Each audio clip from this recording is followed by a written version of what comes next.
Mesdames et messieurs, bienvenue sur Kendo Télévision dans ce numéro Sport 10 sur l'écran de la culture.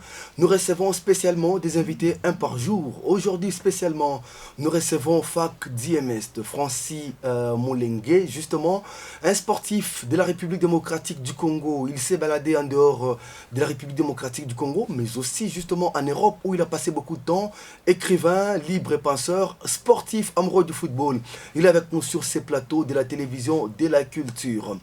Bienvenue, monsieur Francky Fac DMS, artiste. Bienvenue sur Kino Télévision. Oui, Gulis Koba, merci beaucoup en tout cas de me recevoir. J'ai l'habitude de te suivre sur les ondes. Et là, je suis très heureux d'être là en face de toi. Voilà. Berthier Maxime avec nous justement derrière les caméras et la réalisation de ce numéro, ce programme Sport 10 sur l'écran de la culture. Voilà, monsieur Fac DMS, vous êtes analyste sportif ici en République démocratique du Congo. Vous avez suivi avec nous l'élimination de l'OPAR de la RDC à l'étape du Mondial Qatar 2022. Comment d'abord avez-vous accueilli cette élimination ? Vraiment, cette élimination, c'est quelque chose, ça a été comme un poignard. Hein. Ça a été vraiment comme un poignard dans le dos. Pas devant, mais dans le dos. Pourquoi? Parce qu'il y avait des réelles possibilités de pouvoir aller à cette Coupe du Monde-là. Et je pense qu'il y a beaucoup de facteurs qui sont intervenus et qui ont fait que nous ne puissions pas aller à cette Coupe du Monde. Et c'est vraiment dommage. C'est vraiment dommage. Est-ce que nous pouvons entrer dedans dans les facteurs qui n'ont pas permis à l'RDC de jouer la phase finale de la Coupe du Monde Qatar 2022, d'après vous? D'après moi, je pense que premièrement, il y a un problème d'impréparation. Vous savez, lorsqu'on veut faire des choses sérieuses, on doit être très sérieux. Parce que une Coupe du Monde, ça ne se joue pas tout le monde, ça ne se joue pas tout le temps. Alors, nous avions des possibilités. Premièrement, je m'en veux d'abord au choix de l'entraîneur. Moi, je pense qu'il est grand temps que les nations africaines puissent avoir des entraîneurs locaux, des véritables nationaux, des patriotes. Pourquoi? Parce que ces gens-là seront disponibles d'abord pour l'équipe nationale. Et des deux, ils peuvent même faire des stages serrés, bloqués, tout et tout, parce qu'ils vont suivre les championnats. Ils vont repérer aussi des perles rares qui jouent ici sur place. Je pense que la meilleure équipe que nous avions, qui aurait dû être préparée pour cette Coupe du Monde, c'est l'équipe qui a joué le dernier CHAN au Cameroun avec l'entraîneur Florent Ibenge. Je pense que d'abord, premièrement, je m'insurge par rapport au choix de l'entraîneur. Et des deux, les joueurs qu'on fait venir, c'est bien d'avoir des amalgames, des très bons joueurs, ils jouent là-bas, tout et tout. Mais on sent qu'il n'y a pas de cohésion. J'ai suivi particulièrement les deux matchs, en tout cas à l'aller, tout comme au retour. Je trouvais qu'on n'avait pas de cohésion. Il n'y a pas de cohésion et puis on n'a pas de milieu de terrain. Quelqu'un capable de pouvoir garder les ballons et de pouvoir le conserver pour pouvoir construire quelque chose. Donc vous pensez que l'effectif des locaux ferait mieux à la place des joueurs que nous connaissons de forte notoriété, notamment Cédric Bakambou, Dieu merci Mbokani. Donc l'effectif des joueurs locaux de Lilepo Maccabi et Kevin Mondeko pouvaient faire mieux que ceux évoluant à l'extérieur du pays. Je suis convaincu que l'ossature d'une équipe nationale africaine doit être composée d'abord, le squelette, il doit être composé des joueurs locaux. On va renforcer par quelques professionnels. Pourquoi? Parce que lorsque vous avez un entraîneur qui vit en Argentine, qui doit venir 2 semaines avant tout, il ne s'intéresse même pas au championnat local. Et je ne sais pas quel type de contrat on lui a fait signer. Si c'était un sélectionneur, je suis désolé, ce n'est pas une sélection.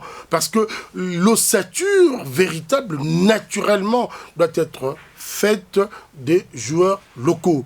Comme on a vu dans le temps où les Moutoubile Santos jouaient, le jeune Cap, c'était des joueurs qui jouaient sur place. Autre temps, autre mœurs. Oui, autre temps, autre mœurs, mais il y a ce qu'on appelle les basiques, les fondamentaux. Nous ne pouvons pas aller en dehors de cela. Vous voyez, prenons même, par exemple, l'équipe de France. Vous verrez, il y a plusieurs gars qui jouent à l'extérieur, mais vous avez des gens qui sont très importants, qui doivent constituer une certaine ossature sur laquelle on doit se reposer. Ça, c'est de un. De deux, l'entraîneur arrive. il a un amalgame de joueurs. C'est un melting pot dont les joueurs sont mélangés. Ils ne se connaissent pas. Il se pose aussi un problème de mentalité entre les joueurs. Et je suis sûr que ce problème-là aussi a eu à avoir lieu dans ce groupe-là. Les joueurs ne se connaissent pas. Il y a un problème de mentalité. Il y a certains qui pensent que d'autres ne conviennent pas, tout et tout. Vous voyez, on a perdu ces matchs à cause de l'impréparation, le choix de l'entraîneur et aussi par un manque de sérieux. Un manque de sérieux accru. Impréparation, choix de l'entraîneur. Un manque de sérieux. Donc voilà. Un manque de sérieux accru. Un manque de sérieux accru. C'est-à-dire qu'il a manqué quelque chose sur le plan de la psychologie. J'aurais pu être très utile pour mon pays ces jours-là. Vous savez, un match de football, c'est pas seulement un assemblage de grands joueurs, ça c'est de un. Et de deux, ce n'est pas aussi seulement des gens qui rentrent dans un vestiaire, qui s'habillent et qui sortent parce qu'ils disent que non, on a un match à jouer, ils ont reçu leur prime, c'est pas ça. Il leur a manqué quelque chose sur le plan mental. Et en tant qu'écrivain, j'ai publié aussi un bouquin dont le titre est Informatique de l'esprit, parce que je pense que ce qu'on a dans les mentales est primordial par rapport à ce que l'on voudrait faire. On doit être préparé psychologiquement et mentalement. Et je pense que le Cameroun a donné une belle leçon lors de ces barrages pour les éliminatoires. Ils ont eu à perdre 1-0. Et après le match, Rigobert Sonk a dit que les Algériens n'étaient pas venus au Cameroun pour jouer, mais qu'ils iraient les battre au Cameroun, et chose qui a été faite. Le mental est très important. L'état d'esprit dans lequel on va aller affronter ces matchs. J'ai pensé, après le match aller, que tous les éléments étaient réunis pour une belle victoire là-bas. Mais je me suis rendu compte que vraiment, les Congolais, il manque quelque chose dans la tête. On termine notre entretien avec vous par là. Quelle sera la particularité pour les Léopards de la RDC? Actuellement, c'est concentré pour les éliminatoires de la Coupe d'Afrique des Nations en Côte d'Ivoire 2023. Et que faudra-t-il faire? Que doit-on faire actuellement pour que nous puissions au moins ne plus retomber dans les mêmes erreurs? Je serai vraiment très direct, Gulit. Il faut commencer par réorganiser le football congolais. Nous devons avoir un championnat fort ici sur le plan national.